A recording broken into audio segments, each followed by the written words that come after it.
안녕하십니까. 지난 시간에 이어서 지난 시간에 산림 토막 상식 중에 가장 비싼 나무까지 하고 대나무도 꽃이 피는가 에서부터 오늘은 시작하도록 하겠습니다. 자, 대나무도 꽃이 피는가 했습니다. 대나무 꽃 핀 거 봤습니까? 또 대나무 꽃 핀 거 봤어요?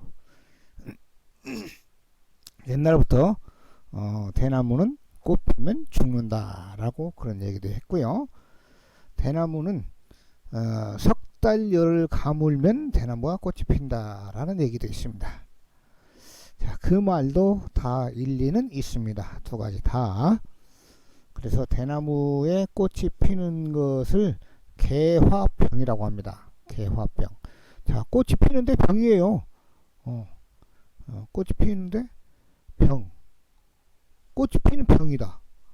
병에 걸리면 죽는다. 그런 의미. 그래서 대나무는 꽃이 피면 죽는다라는 얘기가 있고요. 그 다음에 석 달 열을 가물면 대나무가 꽃이 핀다라는 얘기도 있는데요. 자, 석 달 열을 가물면은요, 모든 대부분의 죄송합니다. 대부분의 식물체가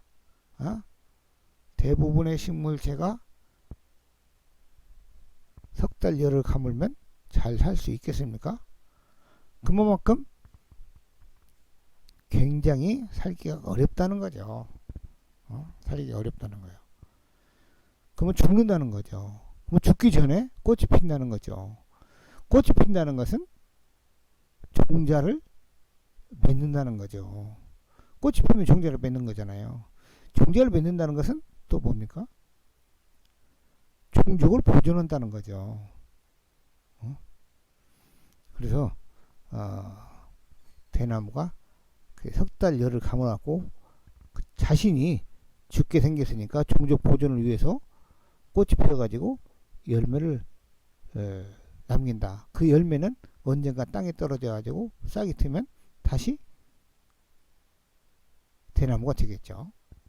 그런데 지금까지 대나무 종자로 해가지고 종자로 해가지고 대나무를 개체 증식을 했다는 얘기는 거의 못 들어봤습니다. 대나무는 뿌리를 캐다가 옮겨 심으면은 대나무가 죽순이 나와가지고 대나무밭이 형성이 되죠.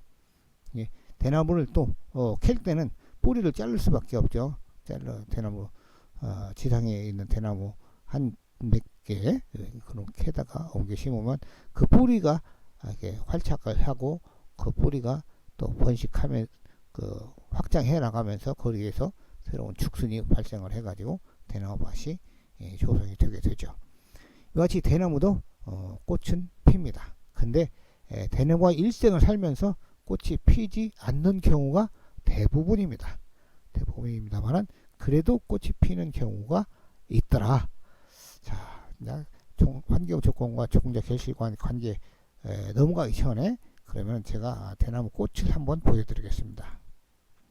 자, 이것이 대나무 꽃입니다. 여기가 대나무 꽃 피었죠. 그 다음 페이지도 한번 볼까요? 가까이서 찍은 꽃입니다. 대나무 꽃. 물론 이제 대나무 꽃이 피고 나면 이제 죽을지 안 죽을지는 저도 죽는 것까지는 확인을 못 해봤습니다만은 제가 그 보길도에 윤선도가 거기에서 유배돼 가지고 좀 살았죠. 그래서 가면은 보길도에 가면 윤선도 유배지, 윤선도가 거기에 살면서 여러 가지 생활했던 것들을 유적지로 지금 보존하고 있습니다. 그 윤선도가 생활했던 그 유적지 안에 대나무밭이 있는데 그 대밭에 제가 우연히 거기를 여행차 갔었죠. 여행차 갔는데 거기에서 우연히 이렇게 대나무 꽃 핀 것을 발견을 하고 제가 사진을 찍어 왔습니다. 대나무 꽃 아마 못 보신 분들 아마 좀 잘 보시기 바랍니다. 대나무꽃이 어떻게 생겼는지. 자, 잎 옆에 잎 보이시죠? 잎하고 여기에 있는 이 부분하고는 차이가 있죠. 다시 원위치로 가서 이와 같이 대나무도 꽃이 핍니다.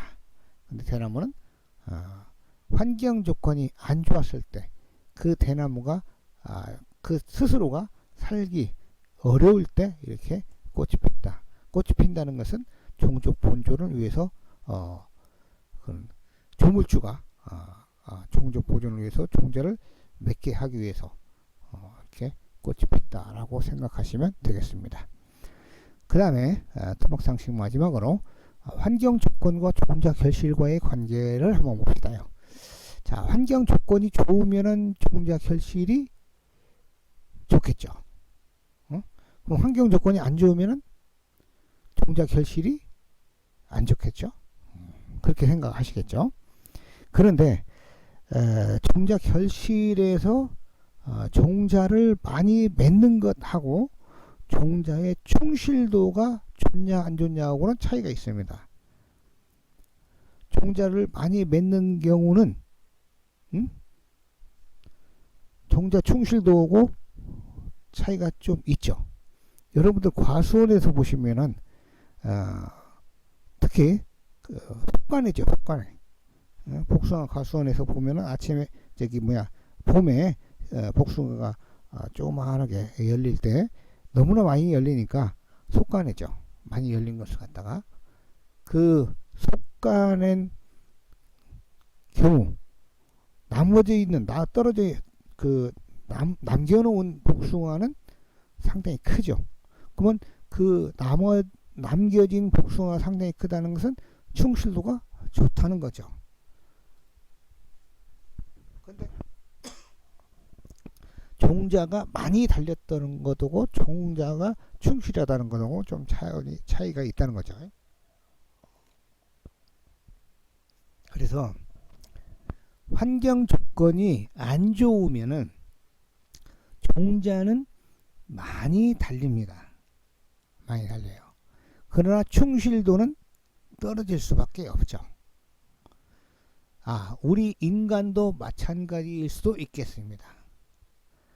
과거에 우리 6.25 전쟁 무렵 그때 6.25 전쟁 무렵 50년대 후반에서부터 60년대 초반에 굉장히 자녀를 많이 낳죠. 자식을 많이 낳았습니다. 미안합니다.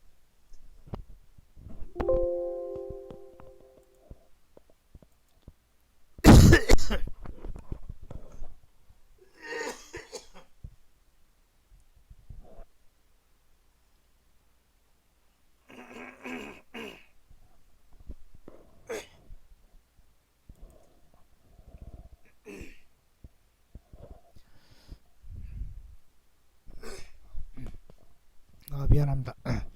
자꾸 기침이. 환경 조건이 그때는 굉장히 안 좋았죠. 6.25 전쟁 끝 무렵.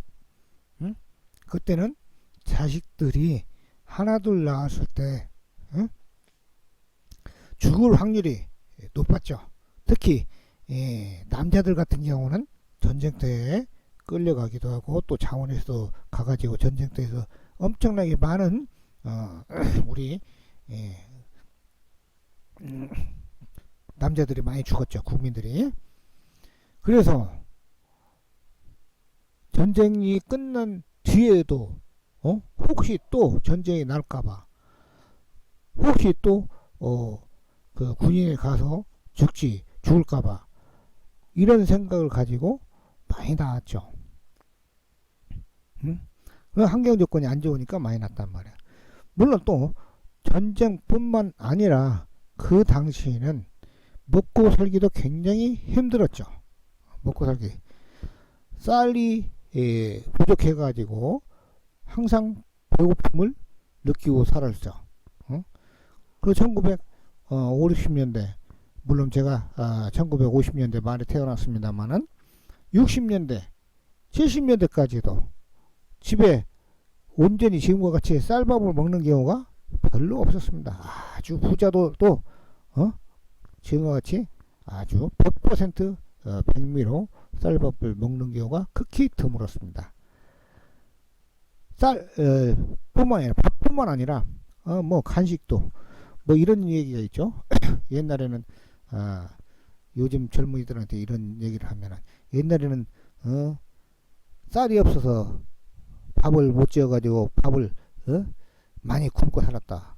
그랬더니 요새 젊은이가 그럼 쌀이 없으면 라면이라도 끓여 먹죠.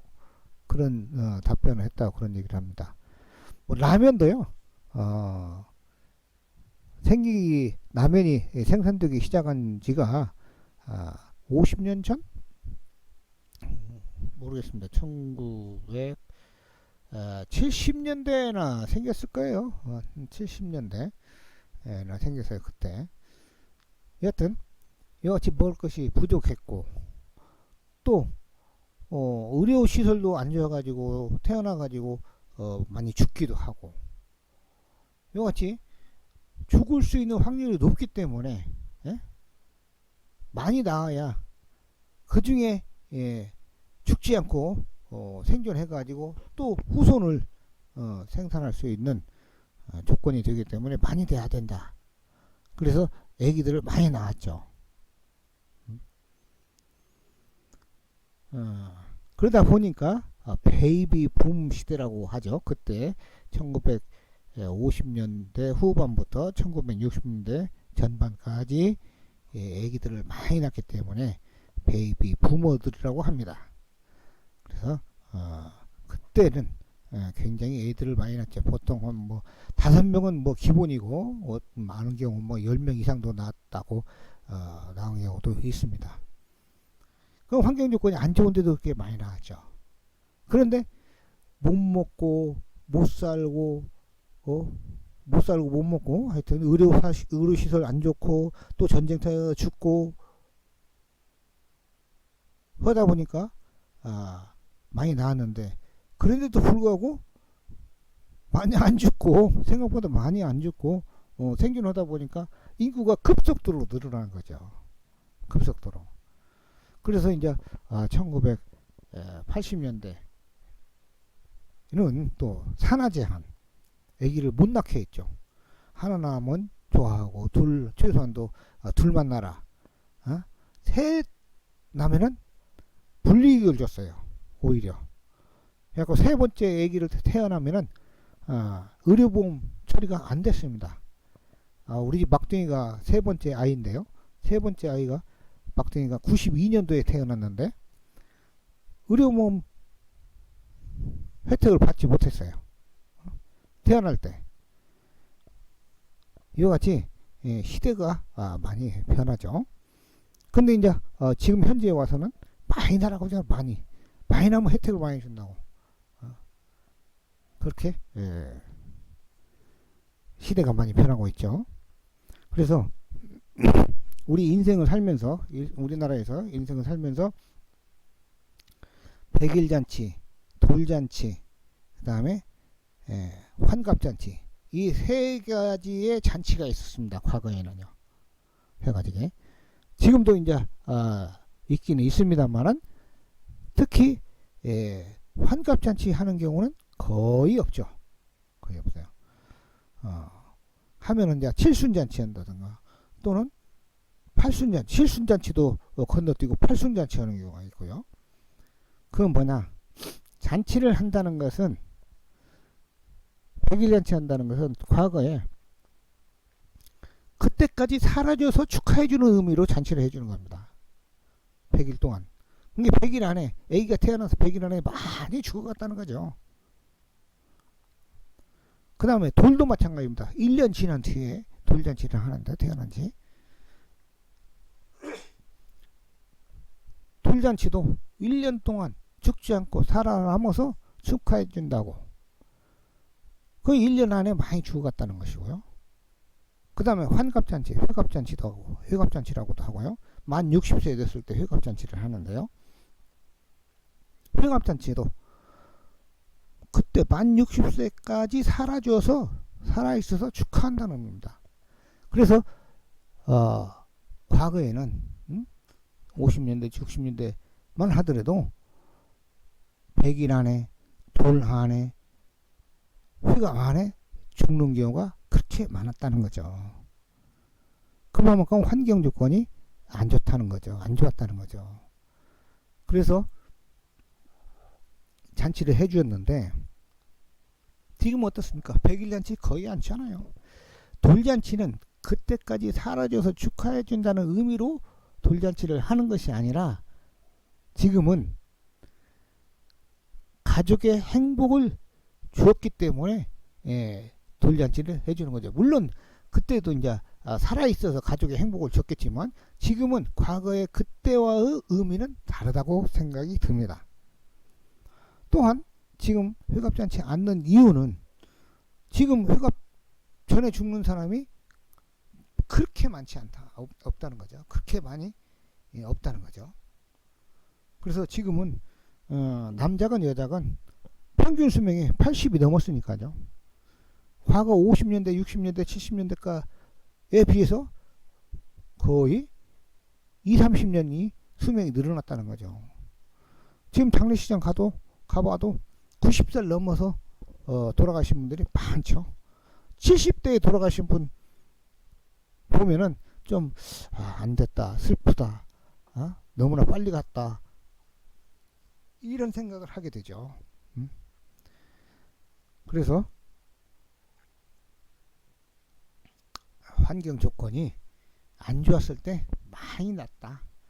마찬가지로 식물체도 마찬가지입니다. 식물체도 예를 들자면 고창에서 자라고 있는 고창의 산에 문수산이니까요. 유명한 산 문수산에 자라고 있는 소나무하고 서울 한복판에서 살고 있는 소나무하고 비교했을 때 솔방울은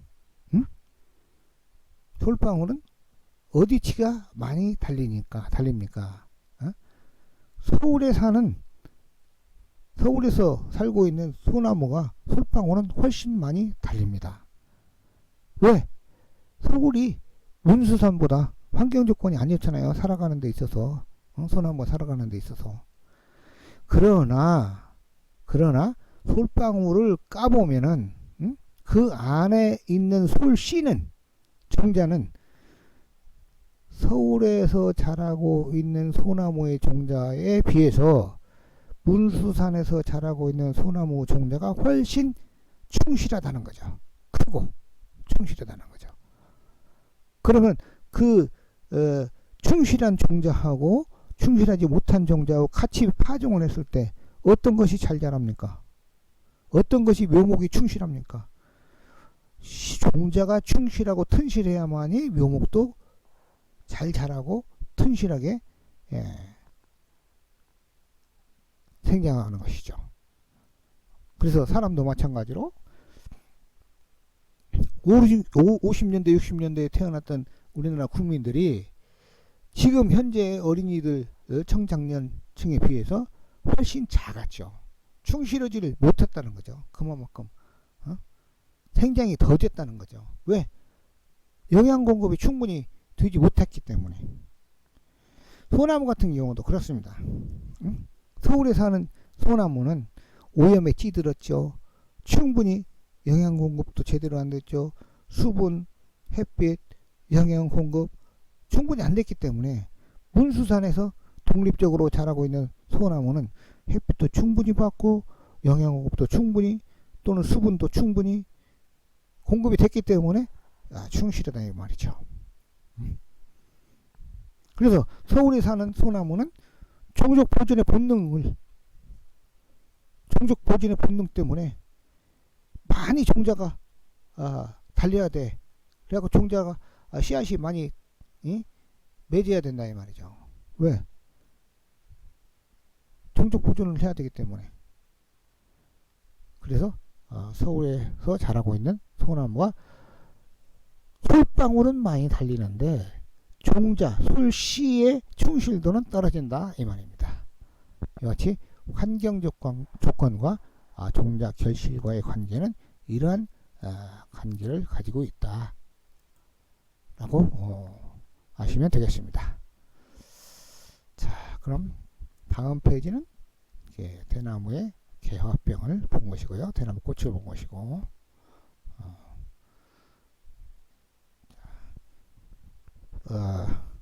환경학의 마지막 환경 문제에 대해서 지금까지 강의를 했습니다. 특히 환경 문제와 먹과 관련돼서 숲과 관련시켜서 강의를 많이 했습니다. 숲과 관련된 강의는 마치면서 숲과 현대 생활과의 관계는 어떤 관계가 있는가에 대해서 제가 생각나는 대로 한번 이렇게 요약을 해봤습니다. 숲은 인간 생활을 풍요롭게 한다라고 했어요. 풍요롭게. 숲이 많이 우거지면은 먹을 것뿐만 아니라 우리나라는 물론 이제 숲에서 먹는 것이 많이 없을랑가도 모르겠습니다만은 열대 지역 같은 경우는 숲에 먹을 것들이 많죠. 야생의 바나나 같은 경우, 또 과일나무도 또 많이 있죠. 그 다음에 숲은 인간의 현대 생활을 편안하게 한다. 정신적으로, 육체적으로 편안하게 해줄 수 있습니다. 정신적으로 산에 가면 편안하죠. 편안해지죠. 육체적으로도 숲에서 한가롭게 경치를 구경하면서 맑은 공기를 마시면서 또 자기 하고 싶은 물놀이도 하면서 살면 얼마나 편안합니까? 걱정이 하나도 없죠. 그 다음에 숲은 인간의 현대 생활을 건강하게 한다. 숲에서 사는 사람, 도시에서 사는 사람보다 훨씬 건강합니다. 물론 도시 사람들이 뭐 오래 산다고도 할 수도 있겠지만 그곳은 시골 사람들이 일을 너무나 많이 해서 육체적인 일을 너무 많이 해서 빨리 늙는 것이지, 시골 사람들도 도시 사람 같이 육체적인 노동을 많이 하지 않는다면 별로 안 늙어요. 많이 안 늙어요. 도시 사람들은 스트레스 많이 받죠. 정신적으로. 그래서 뭐 건강하게 사는 것은 죽을 뻔 걸리면 숲으로 가는 거죠. 그와 같이 현대 생활을 건강하게 한다. 숲은 인간의 현대 생활을 아름답게 한다. 아름답게 하기도 하죠. 아름다운 경관을 가진 숲 속에서 마음이 편안하게 건강하게 살면은 모든 것이 아름답게 보이는 거죠. 자, 숲은 인간의 현대 생활을 행복하게 한다. 몸과 마음이 편하고 풍요로우면은 행복한 거죠. 먹을 것이 많고 행복하죠. 자, 숲은 인간은 현대 생활을 위해서 무한한 가치를 지닌다. 이렇게 뭐 풍요롭고 편안하고 건강하고 아름답게 행복하게 살면은 이보다 더 좋은 것이 뭐가 있겠습니까? 무한한 가치죠. 한이 없는 가치를 제공해 준다고 볼 수 있죠. 그런 의미에서 숲은 인간의 현대 생활을 위기와 위험으로부터 지켜주는 파수꾼이다 라고 제가 결론을 이렇게 내려봤습니다. 여러분들의 생각과 내 생각은 조금 다를 수도 있겠지만 그럴 수도 있겠다 라고 생각해 주시면 되겠습니다. 자, 그러면 환경과 관련된 강의는 여기서 마치고요. 좀 이어서 여러분들이 이제 시골에서 사시면서 수목 번식, 특히 이제 조경수라든가 고창에는 뭐 조경수가 많죠. 수목 번식, 그 다음에 유실수 이런 거 번식하는 데 있어서 조금 필요한 부분들을 이어서 강의를 하도록 하겠습니다. 산림환경과학에서 수목 번식 부분 파트. 자, 수목의 기본형입니다. 기본형. 조경수를 재배하시는 분은 잘 아시겠지만은 그래도 나무는 보편적으로 이렇게 교목을 이렇게 뜻합니다. 교목. 작은 나무들은 밑에서부터 가지가 여러 개 나와서 있죠. 그런 경우 작은 나무 같은 경우는 수관폭하고 수고를 이제 30, 수고 30, 수관폭 30 그렇게 얘기하는 경우, 그렇게 이제 기준으로 하는 경우도 있고, 교목 같은 경우는 이것이 이제 수목의 기본형입니다. 자, 수고는 이 땅에서부터 나무 끝까지 이게 이제 수고고, 이제 가지가 퍼진 정도는 수관폭. 가지가 이렇게 전체적인 가지를 뜻하는 것은 이제 수관. 응? 그러면 두 그루, 세 그루 쫙 있으면 이렇게 쭉 더 이렇게 커지겠죠. 이렇게 수관이, 수관이, 예, 두 개 이상 돼 있으면 수관이라고 하고 임관이라고 하죠. 임관.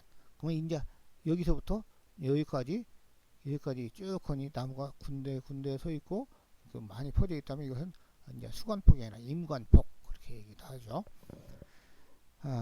그 다음에 나무가 이렇게 통직하게 되어 있는 뭐 수간. 그 다음에 수용고직경은 땅에로부터 1.2m, 1.2m면 약간 그 가슴 높이라고 하죠. 가슴 흉자 써가지고 흉고. 가슴 높이의 직경을 흉고 직경이라고 하죠. 그 다음에 이제 땅에서부터 처음 가지가 뻗어 있는 그 높이까지가 이제 지하고라고 합니다. 지하고. 그럼 이랬을 때 예를 들면 궁금한 사항이 있습니다. 자, 이 부분 지하고가 지금 현재 여기까지인데요.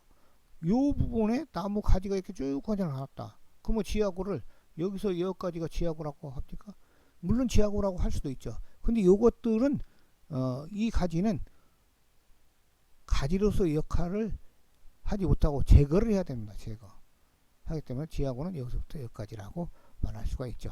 그 다음에 이제 근계, 땅속에 있는 것 보고 이제 근계 그렇게 얘기를 하죠.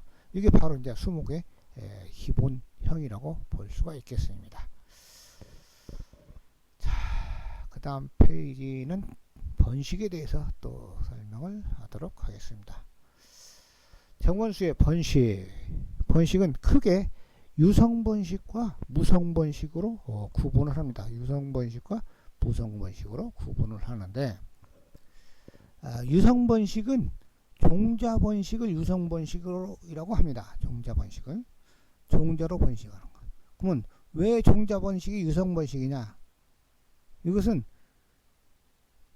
꽃가루가 암술에 닿아가지고 그것이 화분관을 형성하고 저 밑으로 내려가가지고 난세포와 정세포가 플러스가 되어갖고 나중에 궁극적으로 종자가 생성이 되죠.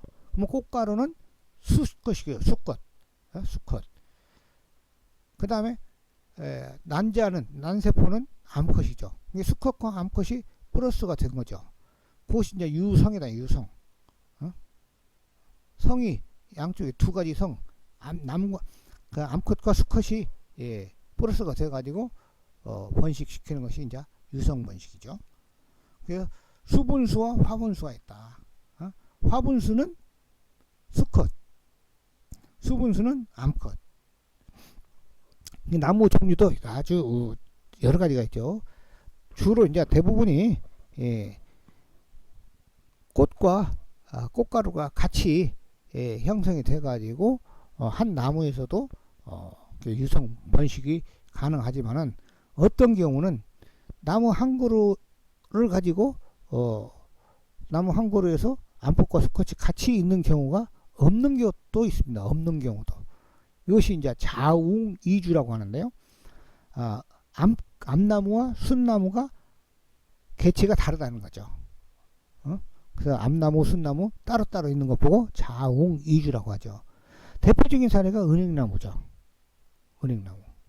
암나무, 순나무. 그래서 암나무만 심으면 열매가 안 열리죠. 당연히 이제 순나무만 심어도 열매는 안 열리죠. 그래서 이제 은행나무 가로수로 많이 이용을 하는데, 가로수는 암나무보다 순나무가 더 좋습니다. 왜? 종자가 안 열려야죠. 가로수는 종자가 열려가지고 떨어지면 은행 같은 경우는 냄새도 나고, 또 그 은행을 땅에 떨어지면 미끄러지기도 하죠. 그래서 교통사고에 우려도 있고 지저분하기도 하고, 그래서 오히려 은행나무를 가로수로 할 경우에는 순나무를 주로 이용하는 것이 좋은데, 근데 어렸을 때 순나무가 암나무가 구분하기가 좀 어렵죠.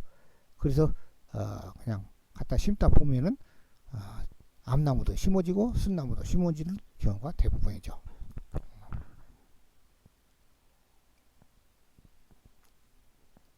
그 다음에 유성번식에 반해서 무성번식이 있습니다. 무성번식. 무성번식은 암컷과 수컷이 따로 구분되지 않고 번식이 되는 경우가 이제 무성번식인데, 무성번식의 대표적인 사례들이 뭐냐? 전목, 젖붙이기죠. 그 다음에 산목, 이제 꺾고지. 그 다음에 조직병. 그 다음에 여기는 안 써있네요. 추목도 있습니다. 추목, 휘무지. 예? 이것이 대표적인 이제 무성번식이라고 볼 수가 있습니다. 자, 여러분들 접목 혹시 잘 하실 줄 아는 부분도 계시겠지만, 못하는 부분을 못 하시는 부분을 위해서 실습도 한번 해볼 필요가 있는데요. 접목도 방법이 여러 가지가 있습니다. 이렇게 절접, 복접, 할접, 호접, 기접, 가구접, 박접, 교접, 설접, 근접, 호접. 그 다음에 이 밖에도 뭐 아접, 그 다음에 아접 있고, 또 뭐 있을까? 아접이 여기 빠졌고요. 하여튼 또는 그 위치에 따라서 하는 방법에 따라서 그 접목 방법을 나누기도 하죠. 그 다음에 산목은 숙지삽, 녹지삽, 반숙지삽. 이것은 이제 시기에 따라서, 숙지삽은 전년도에 가지가 발생을 했는데 이 세포가 완전히 익었다. 해서 그 익은 가지를 그 이듬해 봄에 잘라서 삽목하는 것 보고 숙지삽이라고 하죠. 그 다음에 녹지삽은 봄에 새로운 가지가 발생을 해가지고 이것이 완전히 익지 않은 상태에서 삽목하는 것이 이제 녹지삽. 뭐 우리나라 같은 경우는 보통 한 6월달, 7월달 정도 하는 삽목이 이제 녹지삽이고요. 숙지삽은 뭐 3월달, 4월달 정도. 4월달은 이미 이 가지가 나오는 경우도 있죠. 아니, 잎이 나오는 경우. 잎이 나오기 전에 이제 삽목을 하는 것이 좋겠죠. 아무래도. 그 다음에 반숙지삽은 녹지삽 하는 시기를 지나서 가지가 어느 정도 반절 정도 익었을 때, 가지 내에 세포가 반절 정도 속도가 됐을 때 꺾어서 삽목하는 경우.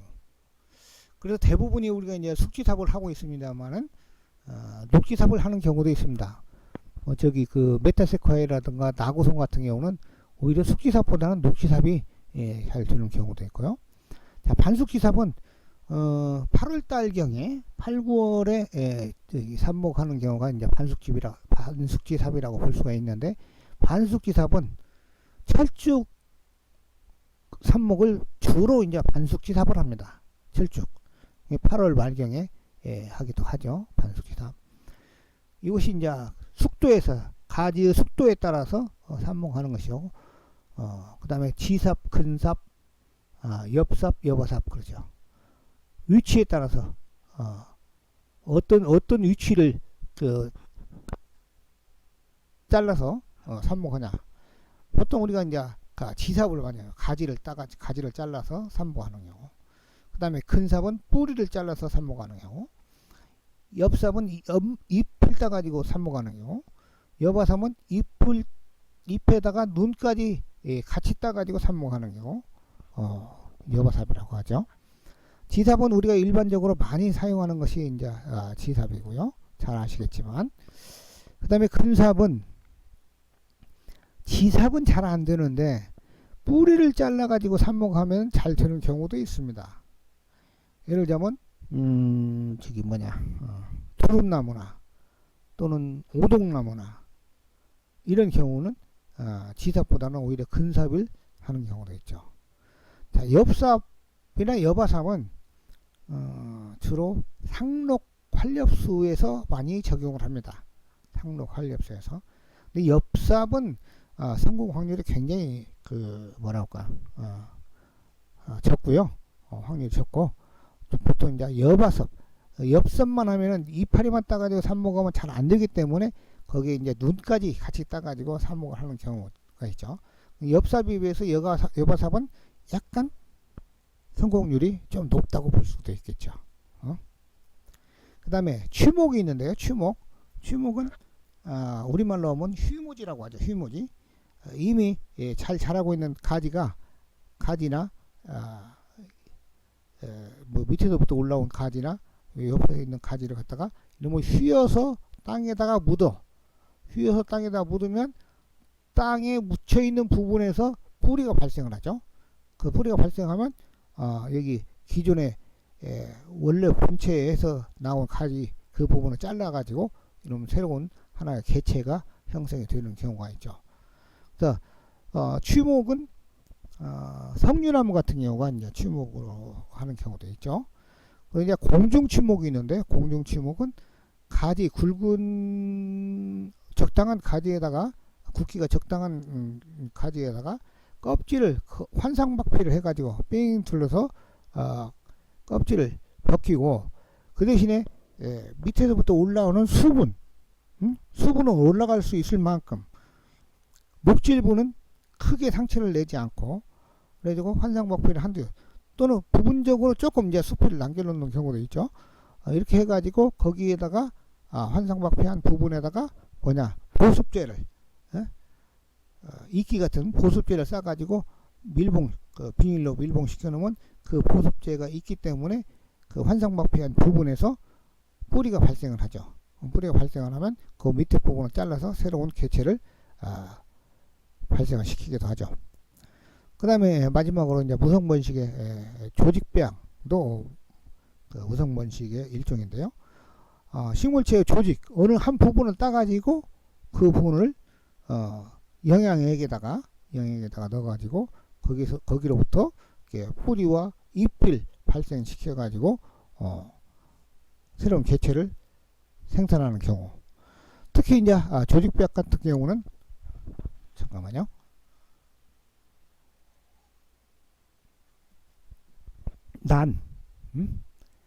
난을 갖다가 조직배양하는 경우.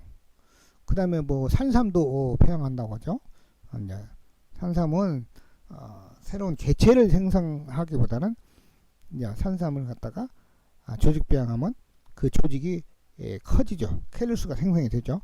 그럼 그 켈루스도 산삼의 성분을 가지고 있지 않나 해갖고 옛날에는 산삼 배양액을 생산하면은 그것을 이제 하나의 음료로 상품화 시켜가지고 판매를 하기도 했죠. 이것이 바로 이제 정원수의 번식의 일반적인 상황입니다. 일반적인 상황이고, 그 다음에는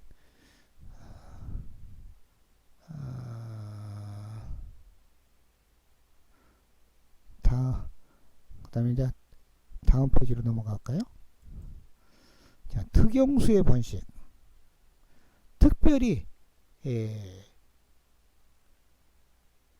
번식을 시켜야 할 필요성이 있을 때, 특히 모수의 형질이 우수했을 때, 모수의 형질이 우리 인간이 아주 선호하는 경우, 이런 경우에 이제 번식을 해야 되는데, 그때 유성 번식은 하면은 모수의 형질을 그대로 이어받을 수가 없습니다. 예를 들자면은 여러분들이 흔히 볼 수도 있을 텐데요. 홍단풍에서 열린 종자를 갖다가 따가지고 그 파종해갖고 발화시키면 또다시 홍단풍이 발생이 되냐 하면은 안 됩니다. 홍단풍이. 여러분들 그 사람도 부부간에 키 큰 사람하고 키 작은 사람하고 부부가 됐을 때 다 키 크게 나오는 것도 아니고 다 작게 나오는 것도 아니고, 어떤 경우는 키 큰 사람이 나오는 경우도 있고, 어떤 경우는 키가 작은 사람이 나오는 경우도 있고, 어떤 사람이 키 작은 사람이 우성이냐 키 큰 사람이 우성이냐에 따라서 우성의 형질을 많이 이어받을 수가 있죠. 그래서 키 큰 사람하고 키 작은 사람하고 결혼을 했더라도 키 작은 사람이 우성일 경우에는 키 작은 자식이 나올 확률이 높다는 거죠. 그래서 홍단풍 같은 경우도 홍단풍의 열매가 홍단풍이 되는 것이 아닙니다. 모수의 그 홍단풍에서 열린 열매는 수분수죠. 수분수. 암컷. 근데 꽃가루는 어디서 많이 날라왔냐? 청단풍에서 날라올 수가 있었죠. 청단풍의 꽃가루가. 그럼 청단풍의 꽃가루가 화분수가 되는데, 그럼 이제 그 섞이는 거죠. 암컷과 수컷이 섞여. 그러면 궁극적으로 청단풍이 홍단풍보다 우성입니다. 우성이기 때문에 청단풍을 많이 따라갈 수밖에 없죠. 그래서 100개의 종자를 따다가 파종을 하면 홍단풍이 나올 확률은 극히 적다는 거죠. 그런데 홍단풍 종자이기 때문에 화분수는 청단풍이라고 할지라도 홍단풍의 형질도 조금은 이어받을 수가 있죠. 그래서 처음에 이 묘목을 생산해 가지고 심어 놓으면은 이파리가 새로 나올 때, 봄에 초봄에 이파리 나올 때는 빨갛게 홍단풍처럼 나오다가도 이것이 이제 여름철 성기가 되면, 최성기가 되면 잎이 완전히 완전히 그 뭐랄까 성숙해 가지고 최성기가 되면은 우중충한 청단풍도 아니고 홍단풍도 아니고 오히려 청단풍에 가깝게 그렇게 되는 경우가 있죠. 그래서 이것은 바로 모수의, 즉 홍단풍의 형질을 그대로 이어받지 못한다는 것이죠. 그것이 바로 유성번식의 특징입니다. 그래서 특히 뭐 과수원에서도 마찬가지입니다. 과수원에서도 과수원에서도 큰 과일, 사과가 큰 사과가 열린다면은 그 사과 종자를 따다가 파종하면 그렇게 큰 사과가 안 열린다는 거죠. 그게 바로 유성번식이 이 때문에 그렇습니다. 자, 이것을 특영수 번식에 대해서 다 하려면 또 시간이 좀 많이 걸릴 것 같으니까 오늘은 유성번식의 모수의 형질을 그대로 이어받지 못해서 우리가 인간이 꼭 필요로 하는 모수가 아주 내가 인간이 꼭 필요로 하는 형질을 가지고 있다. 그럴 때는 유성번식을 하면 안 된다는 것까지만 오늘 강의를 하고 이어서 다음 시간에 강의를 하도록 하겠습니다. 여러분 이번 시간에도 고생하셨습니다. 다음 시간에 뵙도록 하겠습니다.